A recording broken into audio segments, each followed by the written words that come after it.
एलिया और सैड्रिक दोनों के कपड़े तैयार हो गए थे तो मैडम एंजेला कहती है ठीक है आज के लिए बहुत हो गया, आप लोग थक चुके होंगे ना। तो तब वो कहता है थैंक यू मैडम एंजेला। तो वो कहती है नहीं नहीं बहुत ज़्यादा मज़ा आया जब तुम लोग इकट्ठे होते हो। तो तब हमारी एलिया को देखी जाती थी तो एलिया कहती है क्या ये मुझे क्यों देख रही हैं।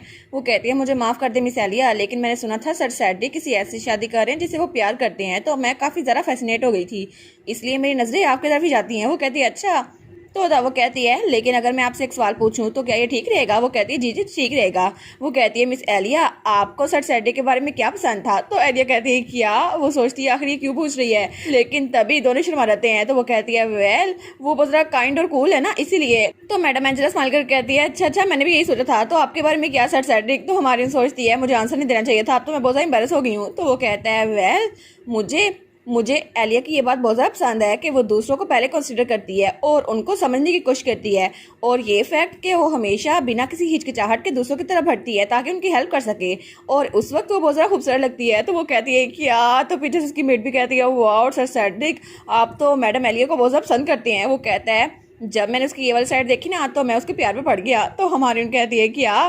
तो मैडम एंजेला कहती है अच्छा अच्छा इसका मतलब है पहले सच में बहुत ज़्यादा प्यार करते हैं। वो कहता है हाँ। तो हमारी सोचती है सैड्रिक आखिर उसको झूठ क्यों बोलना पड़ रहा है, लेकिन तब वो बेचारी भी ब्लश करी थी। तो तब सैड्रिक उसकी तरफ बड़े प्यार से देखता है। तो तब वो बेचारी वो सोचती है सैड्रिक तो आजकल कुछ ज़्यादा ही अजीब लग रहा है मुझे। और तब शाम का वक्त दिखा जाता है और तब वो अपने ऑफिस में आ गया था। तो एडविन कहता है क्या शादी की सारी तैयारियां हो गई। वो कहता है हाँ हो गई। तो एडविन कहता है और आपके न्यूली वेड रूम के बारे में क्या आपको पसंद आया। वो कहता है हाँ बस ठीक था। तो वो कहता है अच्छा हुआ ना मेरा हार्ड वर्क काम आ गया। तो वो कहता है by the way sir Cedric आपने पिछली बार जो मुझे ऑर्डर दिया था मैंने उसके बारे में कुछ पता करवाया है। वो कहता है मेरा ऑर्डर। तो वो कहता है जी आपने कहा था मिस एलिया को इन्वेस्टिगेट करना है। तो सैड्रिक कहता है अच्छा मैंने तुम्हें ऑर्डर दिया था तो उसको क्या बना। तो वो कहता है वेल बात यह है कि हमें उनके बारे में कोई इन्फॉर्मेशन नहीं मिली और उनके कैबिन के इर्द गिर्द कोई भी उनके बारे में नहीं जानता था, और हमने एरिया भी थोड़ा एक्सटेंड कर लिया लेकिन फिर भी इन्फॉर्मेशन कोई नहीं मिली। तो सैड्रिक कहता है अच्छा ऐसा है। तो एडविन कहता है ऐसा लगता है वो ऑर्डिनरी इंसान नहीं है, अगर वो कोई आम सी लड़की होती तो उनके बारे में कुछ ना कुछ पता चल जाता। तो सैड्रिक थोड़ा गुस्से में कहता है एडविन। तो वो कहता है जी मुझे माफ़ कीजिएगा मुझे ऐसा नहीं करना चाहिए था। तो वो कहता है कोई बात नहीं यहाँ से चले जाओ और इस इन्वेस्टिगेशन को कंटिन्यू रखना। वो कहता है जी मैं समझ गया। और उसके बाद सैड्रिक सोचता है उसके बारे में कुछ भी पता नहीं चला, लेकिन आखिर वो है कौन और वो क्या छुपा रही है। लेकिन मुझे लगता है कि वो कुछ अच्छे के लिए छुपा रही होगी क्योंकि एलिया सी है तो नहीं जो किसी के लिए झूठ बोले। और तब सीन चल होता है और हमें हमारी एलिया दिखा जाती है। वो हॉल से गुजर रही थी। वो सोचती है मैं तो काफ़ी ज़्यादा बोर हो गई ना, मेरे इर्द गिर्द हर कोई इतना ज़्यादा बिजी है और अब मुझे शायद सैटरडे के लिए जाकर डिनर बनाना चाहिए। तो तभी वहाँ पे उसको किसी की आवाज़ आती है। अच्छा तो एलिया। तो वो कहती है क्या ये तो कैलिब की आवाज़ है ना, और वो कैलिब का कमरा था। तो वो सोचती है कहीं इसको पता नहीं चल गया मैं एक फेरी हूँ और उसको बड़ा गुस्सा आया होगा, लेकिन तभी वो छुप जाती है और कैलिब अपने कमरे से निकलता है और वहाँ हालवे से गुजर रहा था। तो वो सोचती है मुझे इसके कमरे में जाना चाहिए। तो वो सोचती है आई एम सॉरी कैलिब मैं किसी की चीज़ों को झांकती नहीं हूँ, लेकिन ये अर्जेंट है तो मेरे पास कोई चॉइस नहीं है, मुझे ये देखनी होगी। और वो कहती है प्लीज़ प्लीज़ मुझे गलत साबित कर देना, इसमें उसको मेरे बारे में पता चला हो। लेकिन जब वो पढ़ती है वहाँ पे लिखा था आज मैंने एलिया की डाइट को स्टॉप कर दिया। वो कहती है क्या।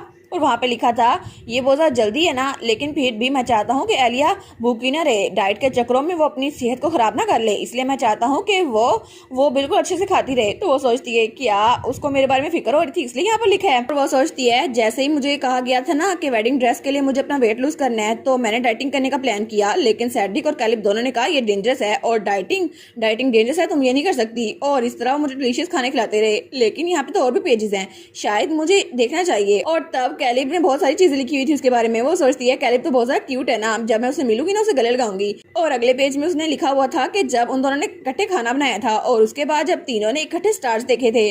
वो सोचती है इसको देखकर तो मुझे हमारी मेमोरीज याद आ गई, लेकिन हर दिन कितना मजेदार होता है ना, और ये तो उसकी रिसेंट डायरी है ना। और वहाँ पे लिखा था आजकल तो भाई बहुत ज़्यादा खुश लगते हैं और पूरी ग्रैंड डची बहुत ज़्यादा अच्छी लगती है मुझे, और जब से एलिया आई है ना हर कोई खुश होता है, और मैं चाहता हूँ कि जब एलिया का कॉन्ट्रैक्ट खत्म हो जाए ना तो एलिया यहीं पे रहे हम सबके साथ एक फैमिली की तरह। तो वो सोचती है क्या एक फैमिली की तरह, लेकिन मैं ऐसे कैसे रह सकती हूँ यहाँ पर। और तब बहुत सारे दिन गुजर गए थे और फाइनली वो दिन आ ही गया था जब एलिया और सैडी की शादी होनी थी। और तब हमें वो दिन दिखा रहता है। तभी वहाँ पर कोई भागता हुआ आता है। वो कहते हैं डेफनी रुको सही। तो डेफनी कहती है जल्दी करें ना डैड हमें वहाँ जाना है। और वो दोनों सैडी और एलिया की शादी में आ चुके थे। वो कहती है हम लेट ना हो जाना शादी के लिए, और वो जगह बहुत ज़्यादा प्यारी थी। वो कहती है डैड देखे ना कितनी अच्छी जगह है। और तब वो भागी जा रही थी। वो कहती है पता नहीं रिसेप्शन हॉल कैसे प्यारा होगा। तो वो कहता है हाँ हाँ अच्छा ही होगा। तब ड्यूक कैल्वेडोस सोचता है मैं सोच रहा था कुछ गिफ्ट भेज दूं और खुद अटेंड ना करूं, लेकिन ऐसा हुआ कि जब रिनाल्ड बेबीलोन का ट्रायल हुआ तो सब ने दोबारा से वही बातें करना शुरू कर दी कि फेरी का कर्स प्रिंस की बजाय सेड्रिक को चला गया क्योंकि मेरी बेटी ने अपना मैजिक शील्ड यूज किया था। लेकिन पूरे नोबल सर्कल में यही बातें चलती रही और कोई भी एम्पीरियल फैमिली को डायरेक्ट नहीं बोल सकता, इसलिए उन सबका इल्जाम हमारी तरफ आ रहा है और हर कोई हमारे बारे में बातें कर रहा है। लेकिन ग्रेजुअली जब दोनों फैमिली के दरमियान ताल्लुकात अच्छे होना शुरू हो गए ना, तो ये बातें ये न्यूज़पेपर में भी छप गई और मैंने सेड्रिक को कंपनसेशन फीस भी भेजी थी और वो बहुत शानदार थी। लेकिन इस वेडिंग हॉल को देखकर तो लगता है कि आधी कंपनसेशन फीस यहीं पे लगाई होगी।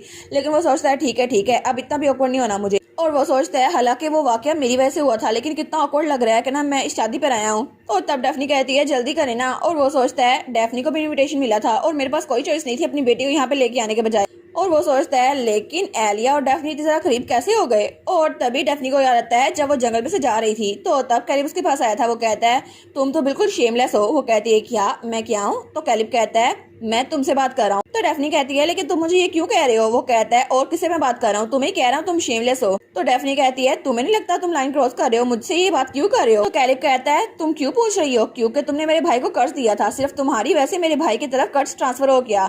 लेकिन तुम्हारा फादर और एम्पीरियल फैमिली सिर्फ आराम से रह रहे हैं जबकि तुम लोग की फैमिली सेफ है और मेरे भाई के बारे में किसी को भी फिक्र नहीं। हालांकि मेरा भाई किसी भी वक्त मर सकता है। और उस सिचुएशन में जब एलिया हमारे सामने आई और वो सेंचुरी ऑफ नॉलेज में जा सकता है जब उससे शादी करेगा और उसके चांसेस ठीक हो सकते हैं, लेकिन फिर भी तुम्हारी हिम्मत कैसे हुई कि तुम एलिया के इतना क्लोज एक्ट करो? तो वो कहती है क्या? वो कहती है एलिया ने मुझे सेव किया था, उसने मेरी जान बचाई थी इसलिए। तो कैलिब कहता है वो तो सिर्फ इसलिए उसने तुम्हारी जान बचाई थी क्योंकि अर्जेंट सिचुएशन थी और इससे बाहर निकल आओ प्रिंसेस। तुमने एक ऐसे इंसान को कर्ज दिया है जिसे वो प्यार करती है, तो आखिर वो तुम्हारी जान खुद से क्यों बचाएगी? तो तब डेफनी सोचती है नहीं मुझे उसकी बातों को नहीं सोचना चाहिए। तो तब उसका डैड कहता है डेफनी क्या हुआ? वो कहती है हाँ डैड कुछ नहीं हुआ। तो तब डेफनी को याद आता है जब कैलिब ने कहा था तुम्हें भी इन्विटेशन भेजा जाएगा क्योंकि बहुत सारे लोग देख रहे होंगे, लेकिन तुम्हें यहाँ आने की कोई जरूरत नहीं है। वो सोचती है नहीं मुझे उस पर यकीन नहीं है। एलिया सिस्टर मुझसे नफरत नहीं करती, मुझे उनसे खुद पूछना होगा क्योंकि जैसे ही वो इंसिडेंट हुआ ना तो मैं उनसे माफी मांगना चाहती थी, लेकिन फिर चीजें इतनी जल्दी हो गई मुझे चांस ना मिला। लेकिन अब मैं उनके साथ ही रहूंगी। और एलिया सिस्टर मैं नहीं चाहती कि वो मुझसे नफरत करें। और तब हमें हमारी एलिया दिखा जाती है। वो कहती है ये तो कुछ ज्यादा ही हो गया, ओलिविया इसको ठीक नहीं कर सकते, ये तो बहुत ज़्यादा भारी है। ओलिविया कहती है नहीं मैम इतने भी भारी नहीं है, यहाँ पे जो पल्स लगे हैं ना वो नीचे गिर जाएंगे। तो पीछे से मैडम एंजेला कहती है आप ये कर सकती हैं मिस एलिया, आप ये कर सकती हैं। वो कहती है ओलिविया इस रेट पे तो मुझे लगता है मैं शादी नहीं कर पाऊंगी। और वो अपने वेडिंग ड्रेस में बहुत ज़्यादा प्यारी लग रही थी। तो तभी वहाँ पर ओलिविया कहती है क्या आप शादी नहीं कर पाएंगी? वो कहती नहीं मैं तो ये कह रही थी। तो तभी वहाँ पे कोई आता है। वो कहता है एक मिनट। वो कहती है क्या? तो वहाँ पे एडमिन था। वो कहता है अगर आप स्ट्रगल कर रही है ना तो ग्रैंड ड्यूक से मैंने हेल्प मांगी है। तो कैलिब उसको देखते हैं और कैलिब भी कितना क्यूट सा लग रहा था ना। तो वो कहता है एलिया कि ये सच है तुम शादी नहीं करना चाहती? वो कहती है नहीं ये सारी चीजें इतनी सारा भारी है ना, मैंने एक्सीडेंटली ये बोल दिया, मेरा मतलब नहीं था। तो तब एडमिन कहता है ग्रैंड ड्यूक आप अपना ग्रेविटी मैजिक यूज करें ना, उनकी एक्सेसरीज को थोड़ा लाइट कर दें और मिस एलिया की शादी के लिए आप ये यूज कर सकते हैं। तो एलिया सोचती है ये क्या कह रहा है, वो अपना मैजिक मुझ पे क्यों यूज करेगा? तो पीछे से उसकी मेट कहती है जी अच्छा आइडिया है मिस एलिया, वो थोड़ी कंफर्टेबल हो जाएगी। तो पीछे से मैडम एंजेला कहती है हाँ ये ठीक है। तो तब वो कैलिब तो देखती है और वो सोचती है नहीं वो इतना स्ट्रॉन्ग एस मैजिक मुझ पे क्यों यूज करेगा? तो तब कैलिब कहता है सच में ये तो बहुत अच्छा आइडिया है, मैं ये यूज करूंगा। वो कहती है कैलिब तुम्हें ये करने की जरूरत नहीं है। लेकिन वो सोचती है ठीक है ये वेडिंग क्या ये ठीक रहेगी या फिर नहीं। और दूसरी तरफ हमें हमारा सेड्रिक दिखा रहता है जो कि अपने वेडिंग ड्रेस में और भी ज्यादा क्यूट लग रहा था और वो तो कितना हैंडसम लग रहा था ना। और फिर से सीन चलता है और हमें हमारी कैली दिखा जाती है जिसपे उसने ग्रेविटी मैजिक यूज कर दिया था। वो कहती है वाओ ये तो बिल्कुल भी हैवी नहीं लग रही। वो कहता है सच में ये तो अच्छा हुआ ना। तो तब हमारी बहन सोचती है मुझे लगा नहीं था कि ग्रेविटी मैजिक इसलिए भी यूज हो सकता है। वो कहती है thank you so much Caleb. तो कैलिब कहता है कोई बात नहीं, मुझे आपकी हेल्प करके बहुत ज़्यादा खुशी हुई।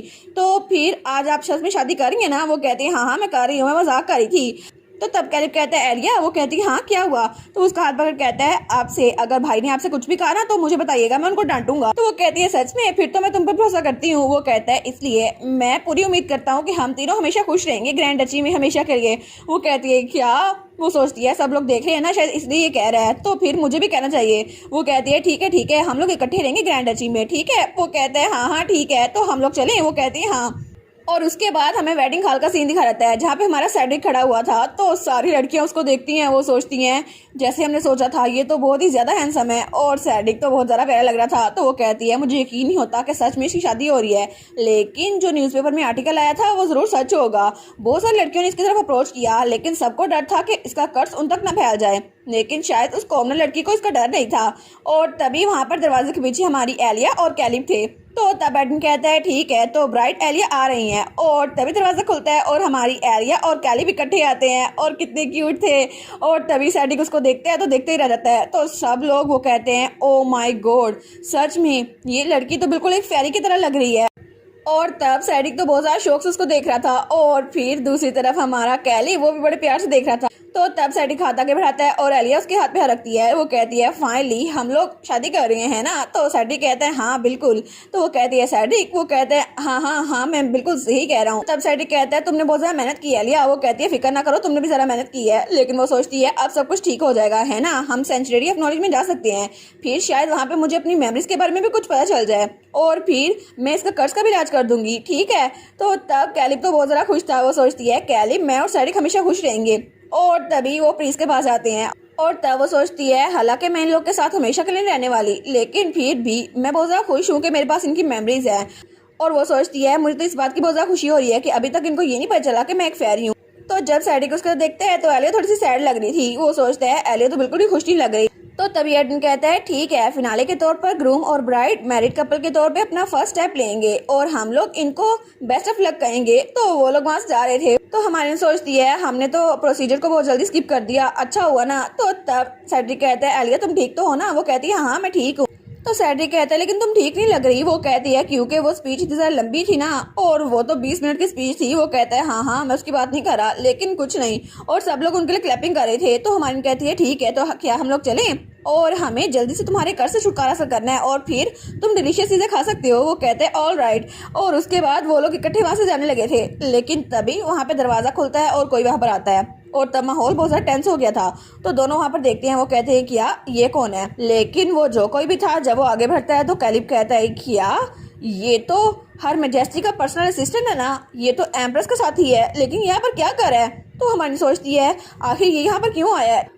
तो तब अपना गला साफ करते हुए कहते हैं हर मैजेस्टी ने मुझे यहाँ पर भेजा है, उन्होंने कहा है कि आपकी शादी के लिए कॉन्ग्रेचुलेशन।